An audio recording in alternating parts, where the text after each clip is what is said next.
the various things to be concerned and or inspired about this week. And trust me, there's a lot on both accounts. How are you, Alex?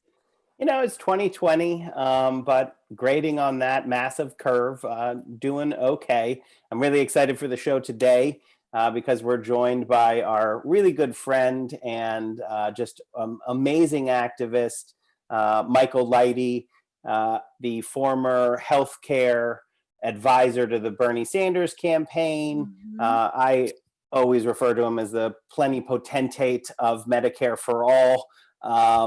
He has been fighting this fight for a long time, and I want to have a discussion about healthcare and Medicare for all with Michael, but also more broadly about just the political context and his analysis of where we find ourselves today. So with that, Michael Lighty, thank you for joining us on Solidarity Live.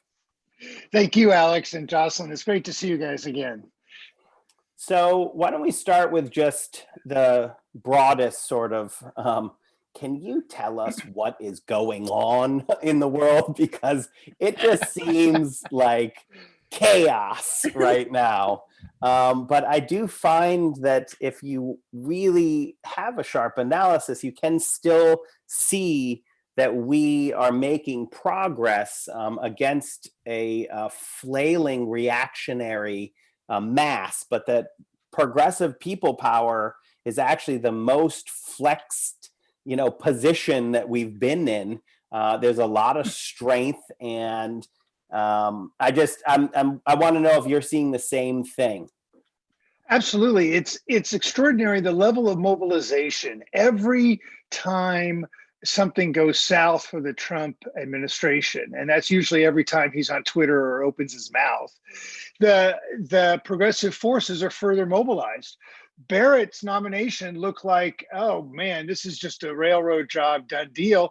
And all of a sudden, the pushback has been extraordinary, and it's been pretty smart. I don't think the Democrats are taking advantage of everything they could do, but the base is driving a fight back that I think is comparable to the ACA fight back, for example. Everyone said, oh, it was lost, but we carried out those actions in the Capitol, the arrests of folks with disabilities. You're getting that energy, I think, multiplied.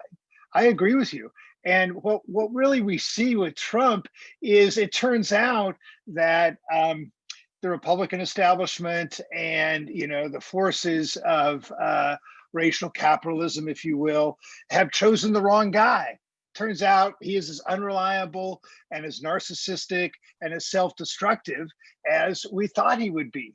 And so it turns out that the systemic implications of that could be profound, because it's created all sorts of new openings, just really destroy the credibility, I think, of the Republican Party and of those political forces, creating these opportunities, I think, really regardless of kind of, well, what's Joe Biden's position or what's Kamala Harris's position. I think you're right. It's the movement, mobilization that's driving the political dynamic. Well, and Michael, I love that you were segueing into this so quickly, because Biden's platform is so much more progressive than it was at the beginning of this. Our fond memories of being in the snow in Iowa with Bernie Sanders. It is sort of remarkable how, though we didn't win the primary by any stretch of the imagination, a lot of those ideas are moving forward. And you've been beating this Medicare for all drum for a long, long time. How have you seen that evolve over the past few years? Well, it's extraordinary because, Senator Sanders' candidacy in 2016 put it on the political map in a way it hadn't been really for decades. And then to essentially go through, the years since then, where by 2017, we had more US senators on the bill than ever, right? And then it became the animating demand for Senator Sanders' 2020 candidacy. And we saw it resonate in Iowa, right? We saw it resonate among all kinds of voters. And then to suffer the defeat And it's characterized as, oh, Medicare for all has been rejected. And it turns out even very traditional polls like Pew show greater levels of support for Medicare for all than ever. Because, of course, the pandemic has really driven, I think, people's perceptions that we need a system of guaranteed health care that has a robust public health component that can protect us, that we're all in this together, and that the employment-based insurance system has imploded. So I agree with you, Jocelyn. There's this disconnect in the media. Joe Biden's a conservative, right? Joe Biden is opposed to Medicare for all.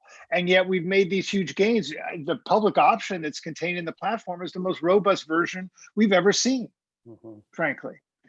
He didn't defend it very well at the debate, but in fact, it would cover tens, really, of millions of people with Medicare and an improved version of it. Traditional Medicare.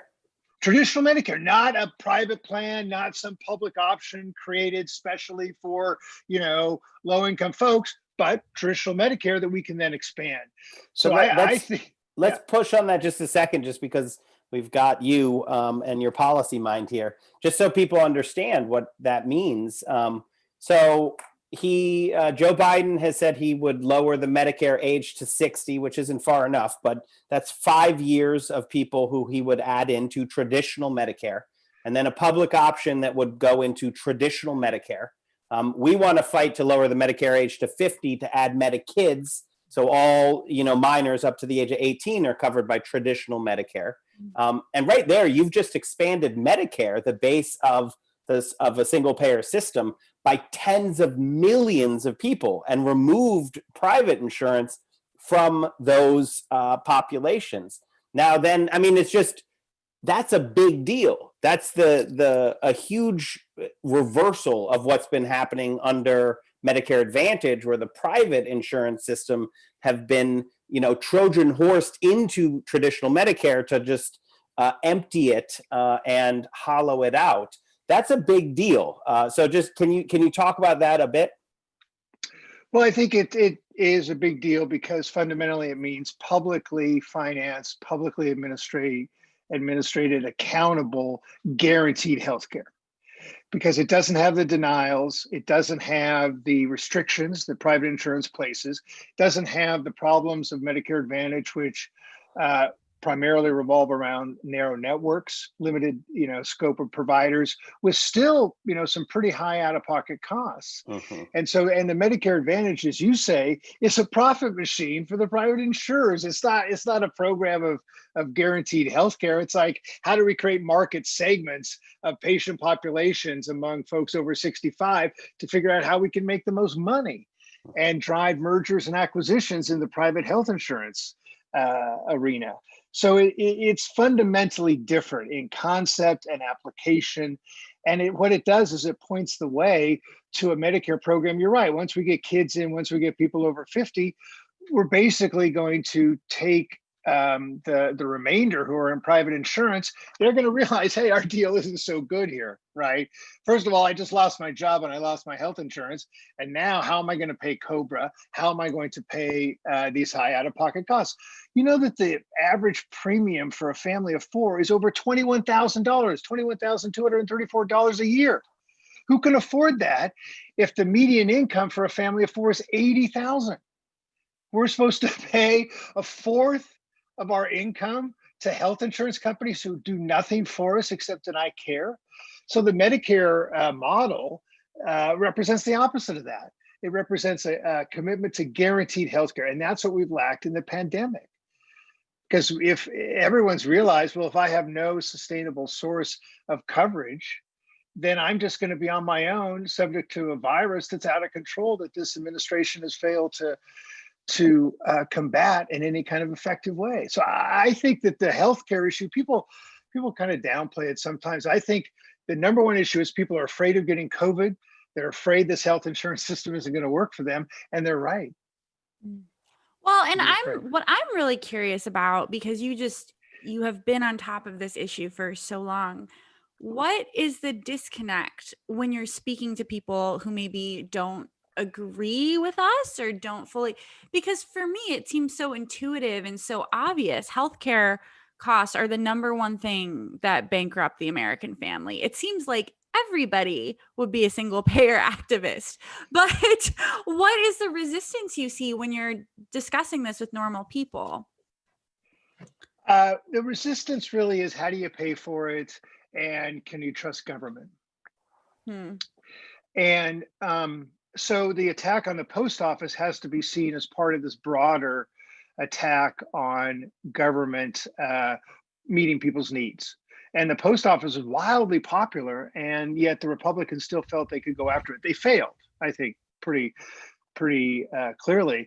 But that's what's behind it is, and so when Joe Biden says he's not going to raise taxes on people making less than 400,000, Hillary said 250,000, they box themselves in around Medicare because, of course, we replace private insurance premiums and deductibles and copays with taxes.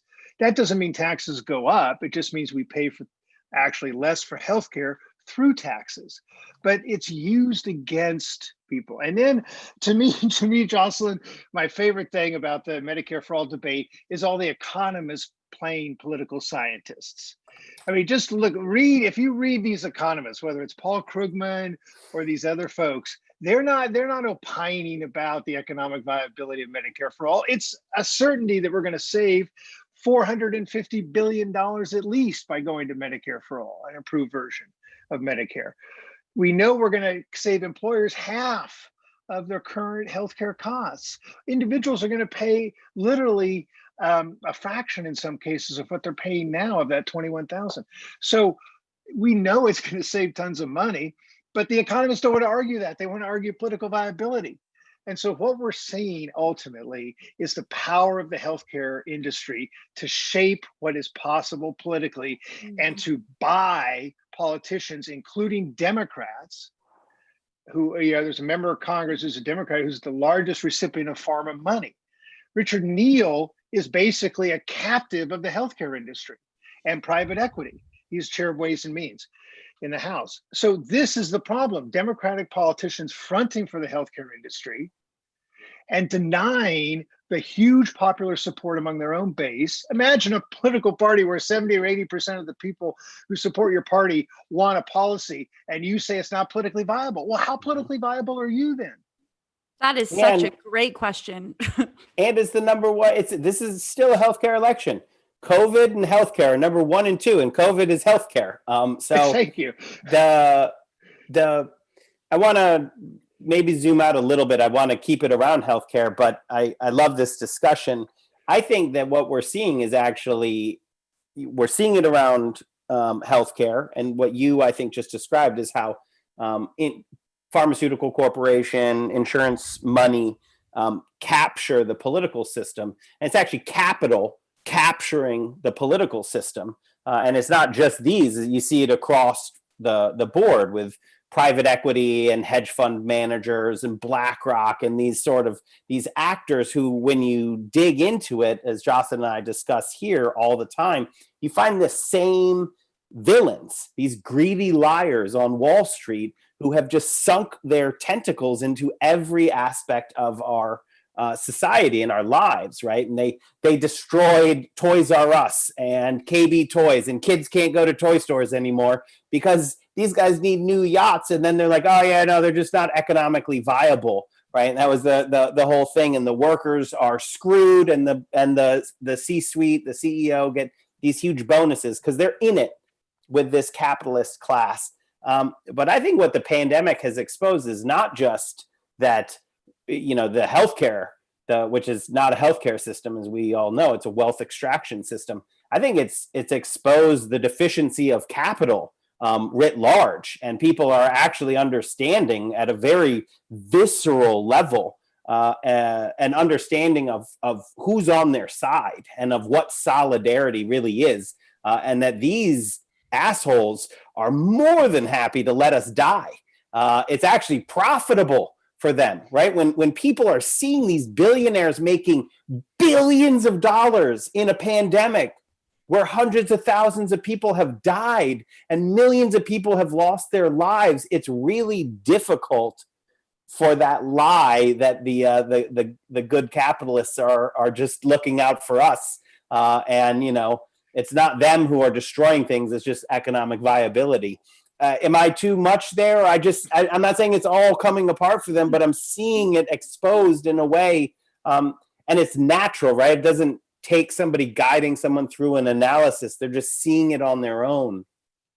Oh no, I think you're spot on, Alex. I mean, what's the tenet of capitalist propaganda that we always hear? It's the best of all possible worlds, right? And it's kind of feels like the worst of all possible worlds right now. And that is as a direct result of what we used to just kind of be limited to the healthcare system, where huge mega corporations profited off human suffering. Now it seems like every big corporation profits off of human suffering, whether it's Amazon, right, or all the other tech companies. They're all profiting off of just a profound level of suffering and despair. And I think the other characteristic of it is that the divisions are so clear, that the racial inequities, the impacts of a racialized economic system where the essential workers are Black and Latinx and Asian Pacific Islander, Filipino. These are folks who are suffering greatly simply because they work in low-wage jobs without adequate health insurance, and for rapacious corporations that refuse to protect them with personal equipment.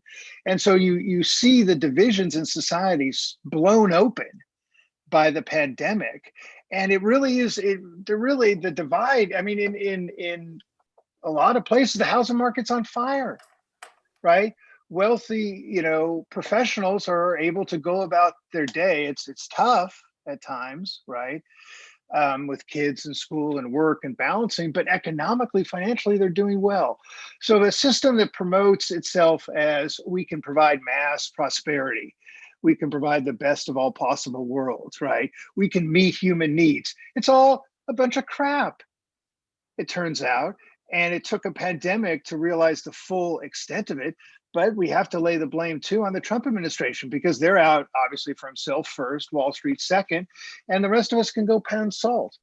And when it comes to a pandemic, that means the rest of us can be subject to death and disease.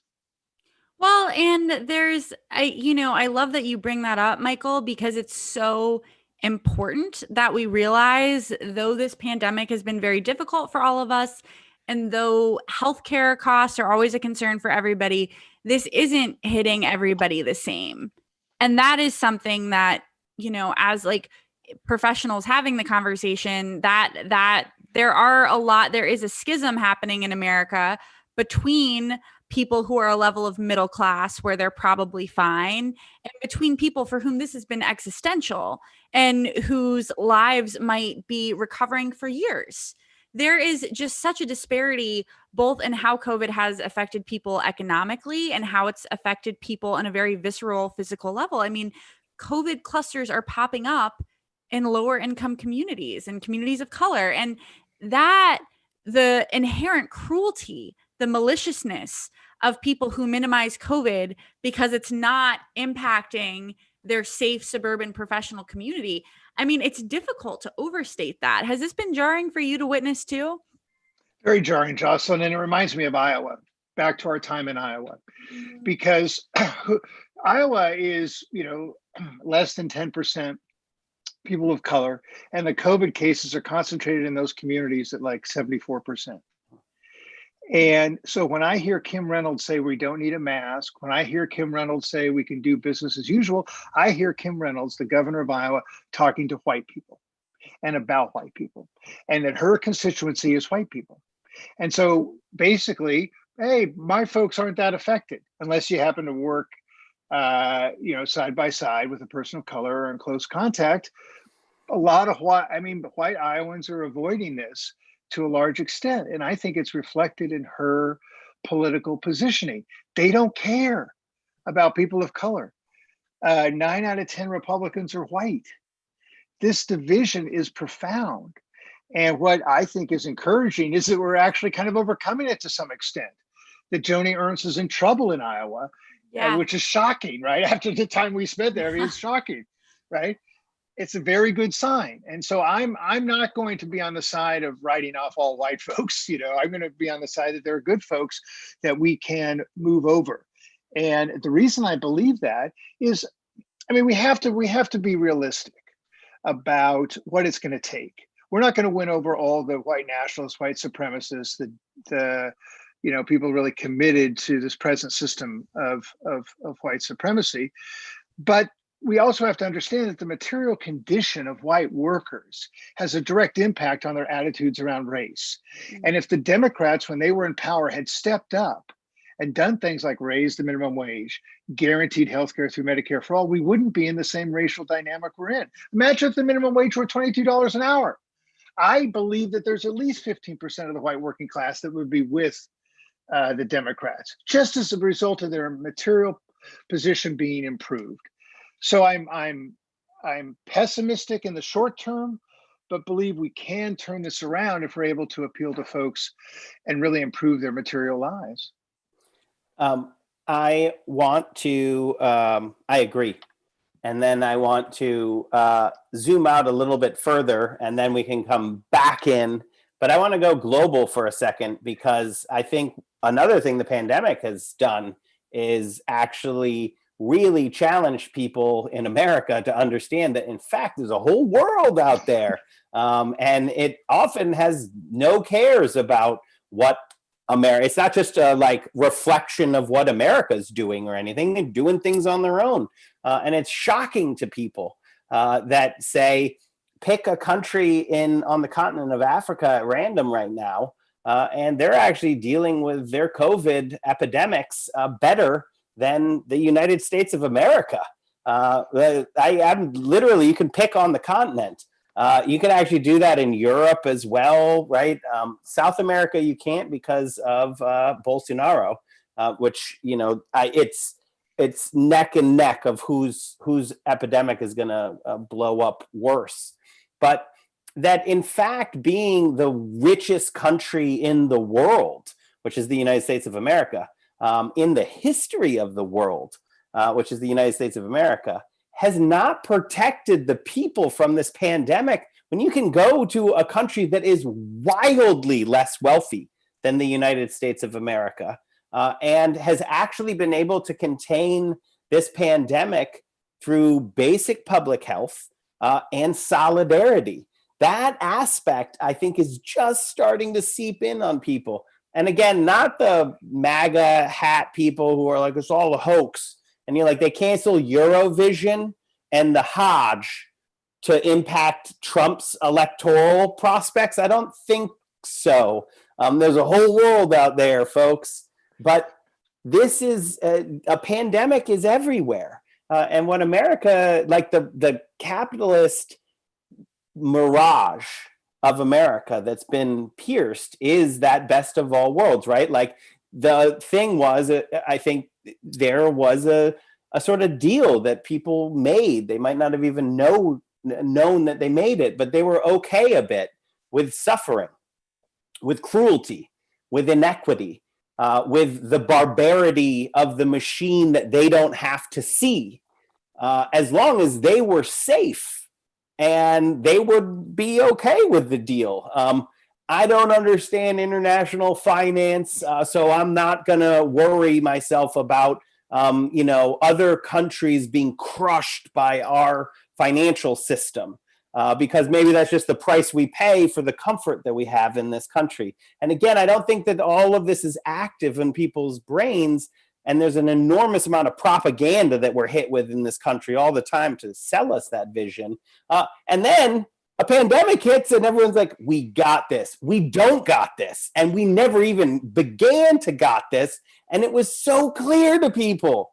And then all of their superstructure starts breaking down. Like, if we can't protect ourselves against this, like, how are we supposed to believe the mighty army of America can, robots and lasers, and we've got nothing to worry about? I think a lot of people are like, man, we've got a lot to worry about. And that is a huge breakthrough for people, even if they don't get anything other than there are other countries out there besides the United States of America. And many of them are doing, most of them, the vast majority of them are doing a much better job at keeping their people safe from COVID than we are. I'm I'm afraid you're right, Alex, and I'm afraid I was naive at the beginning of the pandemic because I really felt like, man, this is going to bring the country together. We're going to have a sense of solidarity and taking care of each other that we haven't had because we have to. Because if we don't do that, then this thing's going to run rampant, and people are going to die and suffer. And of course, that didn't happen. Instead, it got perverted in that American notion of possessive individualism, right? Which means I can do whatever I want, and my being able to do whatever I want is an expression of the fundamental American freedom. And that notion that it's bizarre to me that the freedom to not wear a mask is the freedom to infect others. Well, that's no kind of freedom at all. That's socially destructive narcissism. And of course, it's exemplified by the president. There is this clash of values. And I think looking at other countries who are low tech, whose population survives on a fraction of the economic wealth that we have, and yet they're protected from this virus in a way that we're not. And it should call into question this possessive individualism. My view is that it's rooted again in the racial history of the country, where to be free is to be white and to be enslaved is to be black. And that notion of white folks being able to do whatever they want is rooted fundamentally in their racial identity. And then they use that, in a capitalist system to justify all sorts of exploitations and inequalities. And of course, ultimately, the economics and the economic survival drives, what people do, and the financial barriers that result from that system, like not being able to afford healthcare. So you have chronic conditions that result in comorbidities when you develop a virus like corona, plays itself out. And I think we've got to go back to that fundamental vision of kind of what you described and what your program's about, of solidarity. That is our only way out of the kind of individualism that's taken over and is so socially destructive. If we honestly believe in kindness, that we are of a human kind, that we create a healthcare system based on caregiving, not industry profits, we can have a different ethos, an alternative ethos in society. And the pandemic cries out for it. And I fear that the absence of that sense of solidarity and caregiving will ultimately render whatever measures we take around the pandemic not effective unless we change in a fundamental way, the basis of our society. Well, I think, Michael, I really share your sort of complicated optimism in many ways, and I love it. But I too, at the beginning of this with Alex, we were on here like, yeah, we're going to come together and fight COVID. But I think that we are building that slowly. And I think that there is the problem of what's happening in this country, politicizing something as black and white as a public health disaster, is that you're creating partisanship in what should be neutral, almost banal questions of public safety. But I think my hope for us is the absurdity of that is going to eventually reveal itself. And people are going to be like, okay, this has been so insane. How do we come together and just fight for a common good? And by the way, while we're on the topic, when did coming together and fighting for a common good become a radical notion?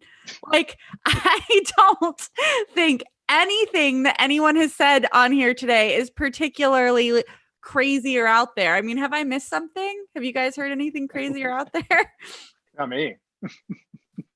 Wear your mask, stay safe. Exactly. But I mean, I think, it always comes back to Iowa, which is my favorite state in the union. When we were out there, were you guys we were talking to people in their homes about Medicare for all, about healthcare justice. And it really struck me the way the mainstream media has gaslit Americans into thinking these are crazy out there notions. When you go to somewhere as deeply American as the Midwest, and the people who want this are what you would consider to be mainstream, moderate, family oriented Americans. I mean, is that shocking to Yeah. you too? It was, Jocelyn, it was surprising to me because we go into the most suburban middle class homes of white professionals, and they are down for Medicare for all in a serious way, and they want to go deep, and they are motivated, right? They were motivated to support Senator Sanders. I mean, people really misunderstand, I think, how motivated folks were around these policies and Medicare for all being prominent because it addresses the fears that Alex mentioned, and I think you're totally spot on about the willingness of folks that the media believes is somehow, opposed or negative toward Medicare for all. Well, they're not. You don't get this kind of level of support among Democrats, 70%, unless you're reaching, middle class folks who are very mainstream in their values, right? So I tend to think that this that the media really misunderstands what's going on, right? And I think you're right. On purpose. On purpose. We know that. Right. We can say that on our show, Michael. We don't have any corporate sponsors. Before we have a political revolution, we need a media revolution because the corporate media are the propagandists for the billionaires. I mean, they own them. That's their job is to protect their bosses, and their bosses are the people who are profiting off of suffering. That's just the way it is. I mean, I agree with the analysis, Alex and Jocelyn. I don't know if you do that. The free media that Joe Biden got in that period after he won South Carolina, maybe $70 million, maybe $100 million worth, was decisive in some respects. Totally. Oh, 100%. And I would say the negative on from Nevada to South Carolina on Bernie was also decisive. I mean, like, you remember Rachel Maddow started on the Nevada caucus night saying if the establishment Democrats don't all come together, Bernie Sanders is going to win, and that was literally on repeat. And I watch ABC just to have a eye into corporate media or what people are consuming. And it's you got Rahm Emanuel on there.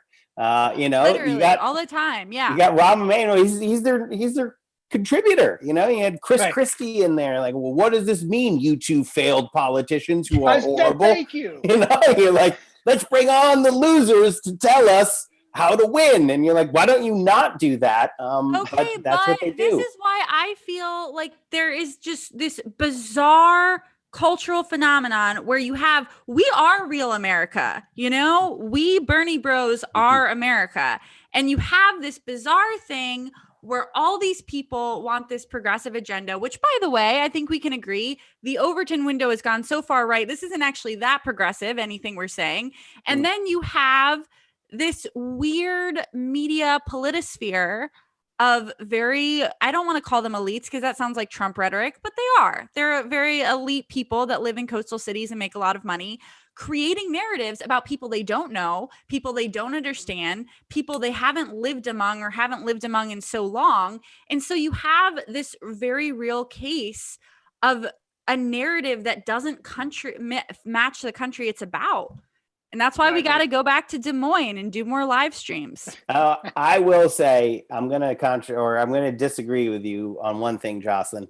Iowa is not my favorite state in the union. How dare you? We had a great time in Iowa, but New Mexico is a really beautiful state.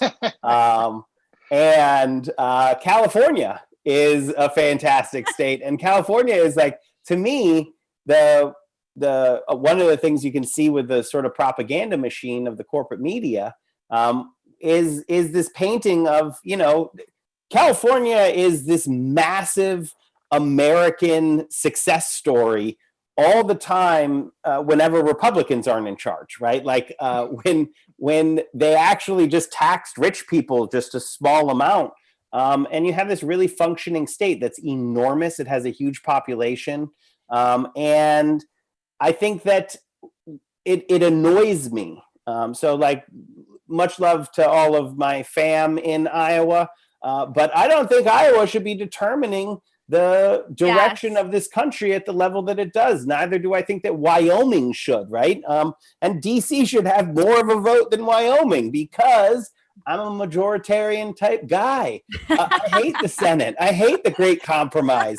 I don't want people in California and New York not to have health care because some folks in Wyoming are scared of something. I want the people to actually have a voice in what we want. And when we do, we're not disagreeing, Jocelyn, because when you actually talk to the people, it is these ideas, these big ideas are not radical. They're supported by the vast majority of people. It's just when you then put it through this chessboard that is our just totally ridiculous political system, where you have, the bicameral, the Senate has way more power for low population states, and then the Electoral College.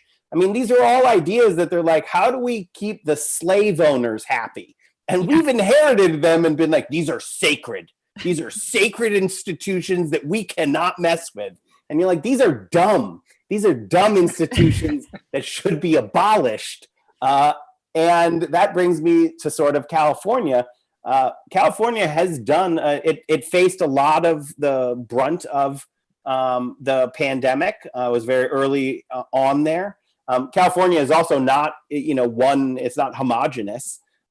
So there's a bunch of population centers. We probably should have cut California up into a few states in the beginning, and we'd be in a better place here. But my question to you, Michael, because I know you're working on it, I have a dream that the West Coast could move faster, even under, like, no matter how moderate a Biden potential administration is. Either, the West Coast will be the bulwark against fascism of a reelected Trump, or will be the vanguard of a progressive, what a progressive recovery looks like, and might have to drag the country kicking and screaming with it. Do you think that has any fact to it? I think it does. I think it has a great deal of fact to it. And is in direct contrast with the illegitimate national political institutions you mentioned. Is that there is really a sense that a broad support for a progressive approach to governance and to addressing the inequities. Now, that doesn't mean that we're doing a great job. I mean, the Central Valley has huge economic inequality. But what's remarkable about California is that there is broad consensus that science is real, that exactly, that public policy can improve people's lives and can direct a future that is sustainable and equitable. And so, and when it comes to healthcare, this governor is committed to single payer. We get a Biden administration in there that allows states to actually set up universal healthcare programs, which they're committed to do. We're going to see, I think, a kind of universal single-payer healthcare system, in the next 4 years. Oregon and Washington are coming along too on that. Does regional work, Michael? I mean, because what I could see so easily is like California goes first, then Oregon adds, then Washington adds, then Nevada's like, I'm in New Mexico, right? And then they just keep adding into a risk pool, and then that just gets stronger and stronger and stronger. And that, just as a wonk, as a nerd for a second, that's the magical part of providing healthcare, is that the more people you provide it to, the stronger the system is, which is the opposite of trying to extract wealth, right? Like they need to narrow it and only take the healthy people and exclude the sick people. But in a universal system, everybody in, nobody out actually makes the system stronger. So like I could see a cascading effect like that. Do you think, or just tell me what your read on how things would go is? Well, I think that's right, Alex. I think that's exactly right. And Washington and Oregon and California all have commissions set up to establish universal health care. So they're all working on the same project, and it's really not a stretch to put these programs together. And as you say, the more people in, the better off the system. When we do better, we all do better, right? And it's not that difficult administratively if you have a cooperative federal government. That's really what it comes down to.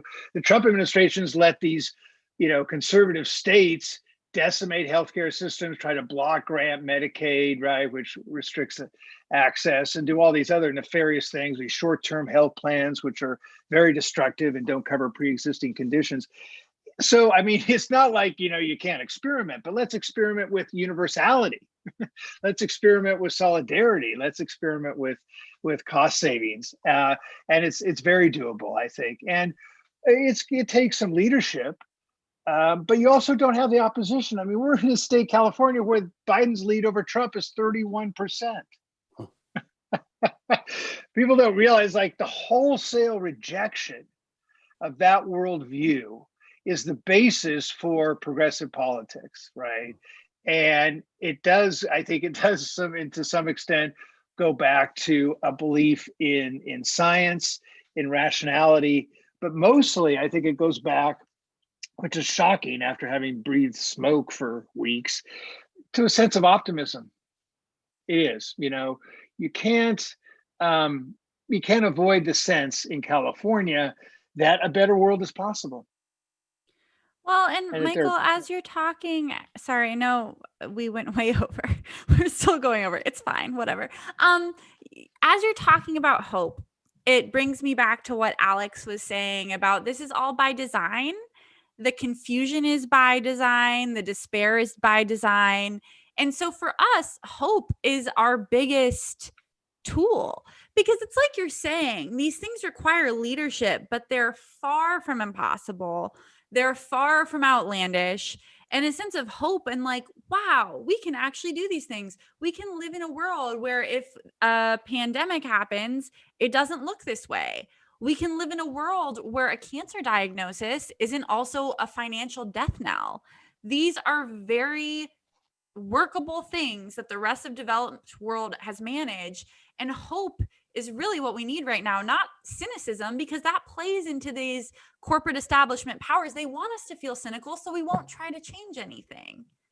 I mean, do you agree with that? I totally agree with that. I think hope is the foundation for action, and we have to understand that that there are people who are in California who are leaving, or who are very, very badly affected by the pandemic and by the economic crisis that the Trump administration has created. And the Republicans, by refusing to actually provide the financial support, it wouldn't be that hard, right? And so if as Californians, we feel like our values and our approach, which honestly we do, we do feel like California has a huge impact on the direction of the country. And that gives us hope as well, because we really do see, we've said from the beginning, we're kind of the state of resistance, right, against Trump, but it goes beyond that, because now we're going to have to formulate a real policy toward the climate crisis. We can guarantee healthcare for all. We're going to tax commercial entities through this Proposition 15. Looks like it has a chance to win. That would generate $7 to $12 billion more for education in local communities. And so we're going to take these resources, one way or the other. We're going to take these resources from the tech millionaires and from the wealthy in California and distribute them in a way that promotes economic equality and addresses climate crisis and guarantees healthcare. And that notion of hope is why people come to California in the first place. It's a cliche, okay, but it does represent a different cultural direction, cultural foundation, that sense of optimism. And ultimately, we hear about American optimism, right? But the Republicans have turned it into such a cynical, divided country, and they're supposed to be the representatives of the, of the American ethos of possibility, and yet they've turned us into a narrow, self-hating group of people who can barely get along with each other if you happen to disagree. That's not how we live out here, and I think that's not how most Americans want to live. And at some level, the Republicans have sown the seeds of their own destruction by dividing us against each other. They're the ones who are going to be taken out. I think it's a great note to end on, Michael. I'm going to give you the final word, but that's Jocelyn is probably noting just how much I plagiarized from you in our calls to action of how it is truly only through solidarity that we can overcome the power of the global financial elite, the billionaire class, who they don't care about anything except their own wealth. They don't care about country, they don't care about people, they don't care about state, they don't care about anything except themselves. And they have a tremendous impact, but it's all predicated on hopelessness or powerlessness, people believing that there's no ability to fight back. But as soon as we start flexing our muscle and seeing that we do have the ability to fight back, it's sort of it's exponential growth in people sort of coming into their own and their understanding that there is no cavalry coming. We are the cavalry. We have to do this. But when we do it, we can build a better future. And we're going to at least try to build a better future instead of wallowing in misery and despair that nothing is possible. And I think that is what we could come out of a crisis, the magnitude of which we're seeing, can actually be a crucible that creates this solidarity of equal magnitude. And we saw that before in the creation of the New Deal, coming out of the crisis of the Great Depression, and that kind of shock to the system. It can go the other way, and that's why we need to fight so hard right now to defeat the fascists. But coming out of that, we do have this amazing chance to build something better. And I want to thank you for your work in trying to do that, and give you the sort of last word about the work that you're doing in California, and if you want, how people can get involved with that work. Well, I have to say that that your perspective there is very inspiring, because the fascists, the right wing, want us to hate ourselves, our society, and people who aren't like us so much that we do nothing. And the antidote to that is the solidarity you talk about, rooted in love and justice. And that's, some highfalutin stuff, but it is, I think, really ultimately what's going to determine our reality. And so, in California, we're working to have the governor do a waiver, federal waiver, to enable us to do single payer. We're engaged with the legislature on that effort to move single payer, but also things like Prop 15 to tax commercial insurance, push back on Prop 22 and the rapacious effort of Uber and Lyft to determine worker standards, right, in the gig economy. And we're working to end cash bail and restore affirmative action. These are hopeful signs, and it's not because Californians are different from other folks. It's just that a lot of us here believe in that love and justice and solidarity that can transform our country, and we want to find like-minded folks all over the country, and we have. And we're also, as you say, engaged in a global fight where there is this new demand for global justice. Let's be inspired by that too. So thank you. Michael Lighty, thank you so much for joining us. I hope we can do it again soon. These conversations are really recharge the batteries in our fight. So thank you so much for joining us on Solidarity Live. Jocelyn, what do you think? Thank you. Oh my goodness. Now I miss Des Moines. You remember Des Moines, Iowa, Alex? I can't believe you were talking shit on Iowa. It's our favorite place. Don't take this from me. I mean, I'm just saying that when it comes to states, I've been to most of them, and I have a ranking, and I like Iowa, but I'll say New Mexico is my favorite state. Have you been to New Mexico? I do like New Mexico. I Okay, had some good. good blueberry tortillas, which I am not making up. It was a good time. Yeah, but what about green chili? I mean, green chili is amazing. So we got to talk with Michael for a long time, and I think that I've traveled with Michael and worked with him for a long time, and I do believe that what we're seeing right now is something that we talked about. I mean, I remember working on single payer stuff with Michael back when it was, very much excluded from the national dialogue. But we were like, at some point, there'll be an awakening to just how stupid it is to let these bureaucrats in $6,000 suits, these Wall Street bureaucrats, deny us care, kill us and kill our family, and then send us a bill at the end of it. When that is a choice that we let that system be perpetrated on us. And we've seen it. We're not there yet, but many more people understand the stakes of the game right now, and the willingness to talk about what's needed is huge. Just today, there was an announcement by India and South Africa that all COVID-related treatments and everything should be patent-free. And what anyone who worked in the HIV world and in global public health knows is that with the two of those countries, you could actually have a patent-free system. That is the generic production.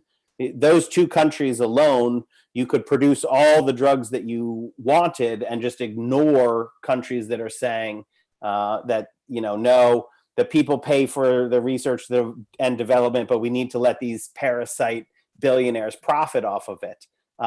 That's radical. That's new. And that's big. We had to push them there last time. And now there's a movement pulling us in that direction.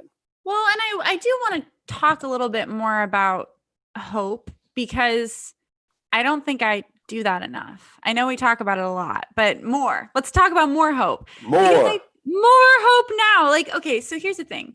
I understand leftists, including myself, and our dark humor and our love of, because we're staring into the void and it's a little bit alienating, and all these Republicans are telling us that neither climate change nor coronavirus is real. So I think there's an understandable psychological reaction to be, okay, no, we need to talk about all these bad things that are happening.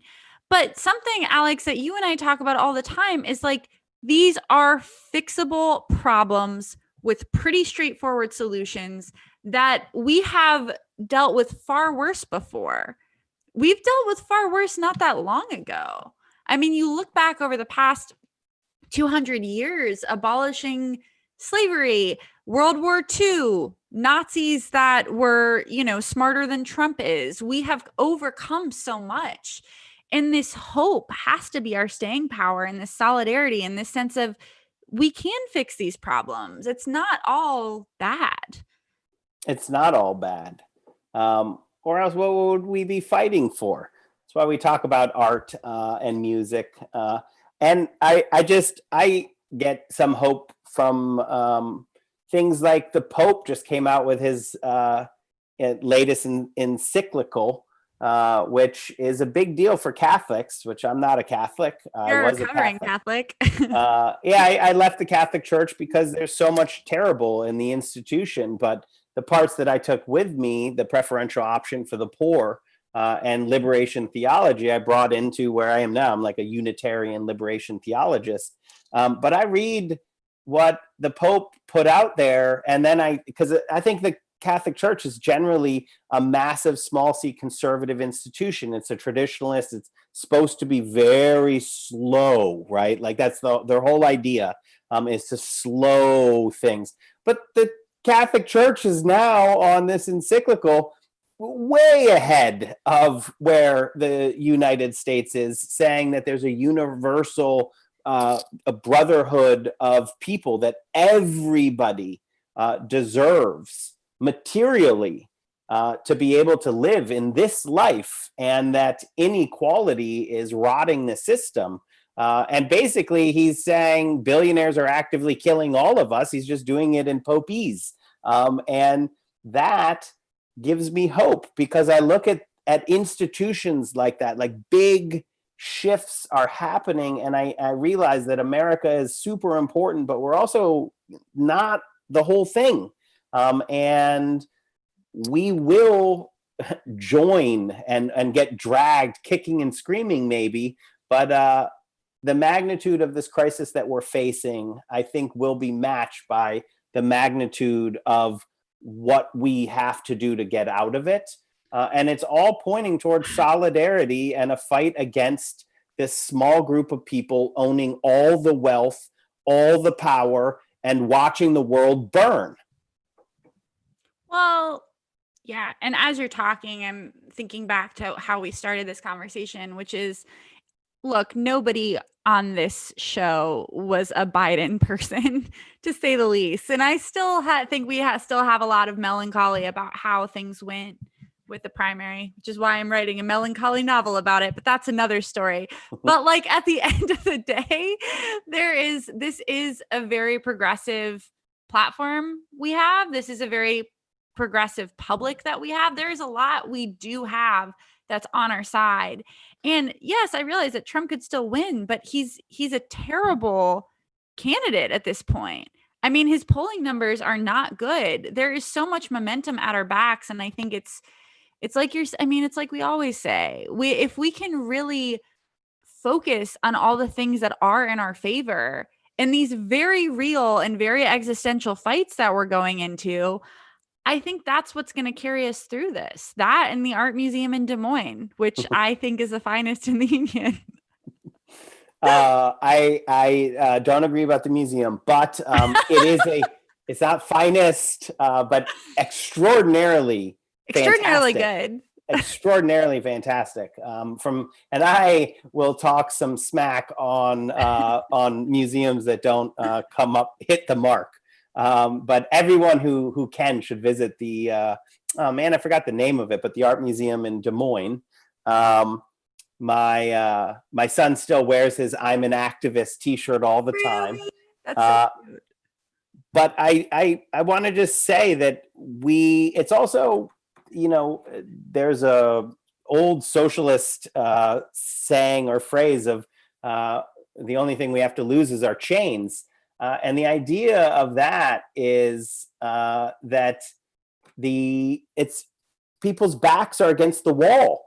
And the only question is, do we walk forward or not? We're up against these forces, and it's bleak, but the future that they're painting is terrible. It's barbarity. Yes. And the only alternative is the people coming together and being like, no, Jeff Bezos, you're not going to Mars. We're taking your money and giving it to the people. Same with you, Elon Musk. It was all based on public investment in the first place. And these public goods need to have a return for the people. So again, in closing, I can sign us off. Oh no, wait, are we out of time? We are out of time. I'll throw it over to you, though, to sign us off. But I will say that through solidarity, we can smash our chains, student debt, medical bankruptcy, all of the economic inequalities that we are seeing today. Those are the modern construct that we're held in by these financialized forces that profit off of us being held in servitude to their money. And we can break out of that, but only with solidarity. Well, and sorry, Alex, I interrupted what I think was going to be a very beautiful. That was it. Can I say one more thing? Am I good? Of course. So, back to the most beautiful state of the union, Iowa. I do think it's really important that we on the left remember that we are fighting for a beautiful standard of living for all of us. I think too often we create a narrative where like they're the rich and we're the poors. No, we in America all deserve a standard of living where we can travel, educate ourselves, have access to healthcare. And I think when we really internalize how beautiful that vision of life is, we're going to fight a lot harder for it. So I know we're over, but we love you all so very much. And we'll see you soon. Through solidarity, we can do all things. Bye.